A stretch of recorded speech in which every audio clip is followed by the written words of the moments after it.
Congratulations! Woo! You've done something incredibly stupid. You touched a mysterious glowing portal in your basement. Because of course you did. And now you've landed yourself smack in the middle of 14th century Europe. The year is 1347. And buddy, you picked the absolute worst time to visit. Because something is coming. Something that will kill 1 out of every 3 people on this continent. No bombs, no armies, no dragons, just rats. Well, mostly rats. So, can you survive the Black Plague?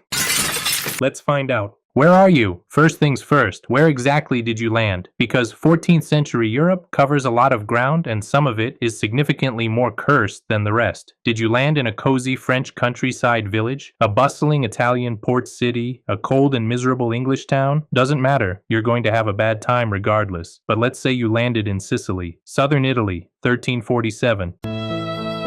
Because that's where this whole nightmare begins. 12 Genoese trading ships just pulled into the port of Messina. The port authorities go down to greet them, and what they find on those ships is not great. Most of the sailors are dead. The ones still alive are covered in black, oozing boils the size of eggs, leaking blood and pus from every available opening. The port authorities immediately order the ships out of the harbor, but it's too late. The plague has already come ashore, and it brought friends. What is this thing? Okay, so what exactly is the Black Plague? With your big wrinkle brain from the future, you know the answer. It's Yersinia pestis, a bacteria carried by fleas, living on rats. The infected fleas bite rats. The rats die. The fleas panic and jump onto the nearest warm body, which is you.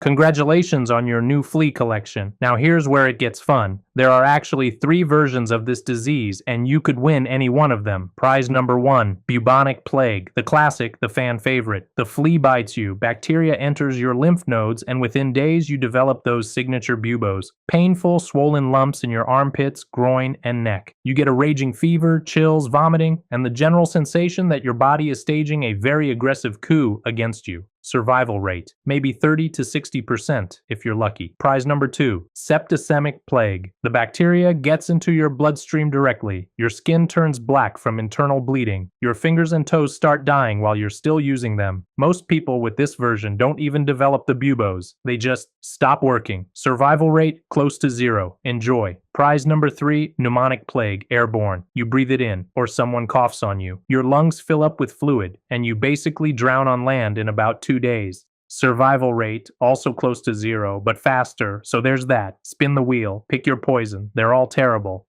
Your living conditions. Now let's talk about where you're sleeping tonight, because your survival odds are heavily influenced by the absolute disaster zone that is medieval urban living. You are sharing a small stone building with your family, your neighbor's family, approximately 4 goats, and a rat named Gerald who has been living in your walls for 3 years. Gerald is not doing well, by the way. The streets outside are a rich tapestry of human waste, animal waste, and mystery waste. Nobody is quite sure what that one pile is, and nobody wants to find out. Running water, not a thing. Sewage system, also not a thing. Garbage collection, you are the garbage collection. You step outside and the smell alone is enough to make a modern person's eyes water from 30 feet away. Here's the cruel irony. Medieval people actually tried to stay clean by their own standards. They bathed, they washed their hands. They weren't the unwashed savages history loves to imagine. But none of that matters when your entire city is basically a giant flea incubator sitting on top of a rat highway. Gerald sneezes. You're already doomed. The doctors. Okay, you've got symptoms. Time to see a doctor. This is going to go great. The physician arrives wearing what can only be described as the most unhinged outfit in medical history. A long waxed coat, gloves, a wide-brimmed hat, and a mask shaped like a bird beak stuffed with herbs and flowers. This is the plague doctor. He looks like if a Halloween costume and a medieval fever dream had a baby. The beak is filled with aromatic herbs because doctors believe that bad smells cause disease. The miasma theory. Bad air equals bad health, which is why they're walking around looking like deranged medieval parrots instead of actually treating anyone. So, what are your treatment options? Option A, bloodletting. The doctor slices you open and drains some blood out because obviously the problem is that you have too much blood. Option B, lancing the buboes. They cut open those swollen lymph nodes to drain the pus. This one is actually slightly useful. Slightly. Option C. Applying live chickens to the buboes. Yes, real chickens, pressed against your swollen lumps. The logic being that the chicken would absorb the disease. The chicken did not absorb the disease. Option D. Holding a jar of urine up to your face and inhaling it to fight the bad air with different bad air, presumably. You look at your options. You look at the doctor. You look back at your options. You die. The social collapse. As if dying wasn't bad enough, the plague also completely dismantles society around you while you're trying not to die, which makes everything worse.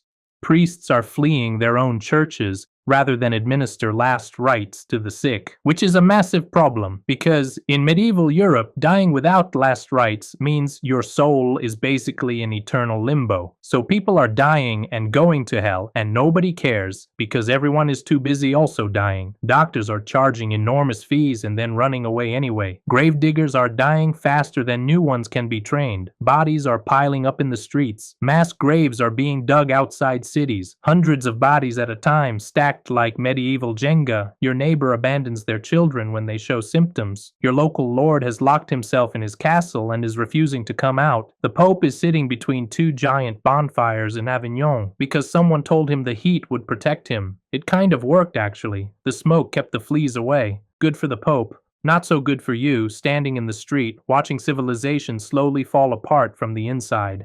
The blame game.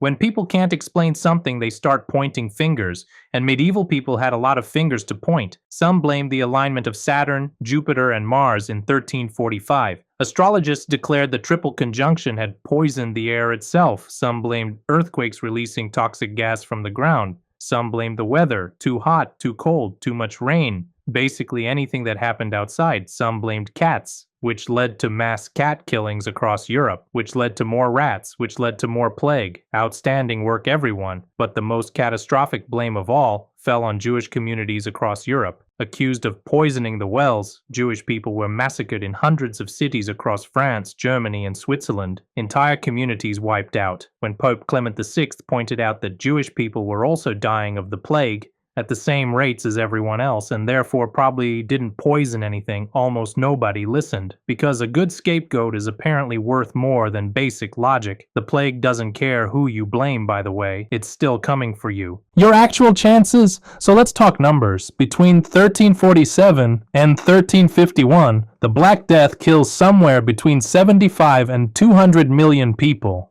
In Europe alone, 30 to 60% of the entire population is wiped out. Some cities lose 70% of their residents. Florence goes from 100,000 people to 50,000 in 18 months. In some villages, everyone dies. Not most people. Everyone. There are entire towns that simply cease to exist. Just empty buildings slowly being reclaimed by the forest.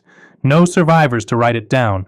So, what are your actual chances? Well, let's run the math. You landed in Sicily in 1347. Ground zero. Strike 1. You're living in a densely populated port city with rats everywhere. Strike 2. You have no immunity, no antibiotics, and your only medical option involves chickens. Strike 3. You survived childhood. Congratulations. You made it all the way to 1347 to die of a flea bite. Tough break, time traveler. The Black Death changed everything. Not just the death toll, everything. Labor became scarce, which meant surviving peasants could actually demand better wages and conditions for the first time in history. The feudal system started cracking under the pressure. Art got very dark very fast. Seriously, go look up medieval plague art. It's a lot. The Catholic Church lost enormous credibility for failing to explain or stop the disaster, which planted seeds for the Reformation 2 centuries later. And somewhere in a Sicilian port in 1347, Gerald the rat sneezed, and the world was never the same again.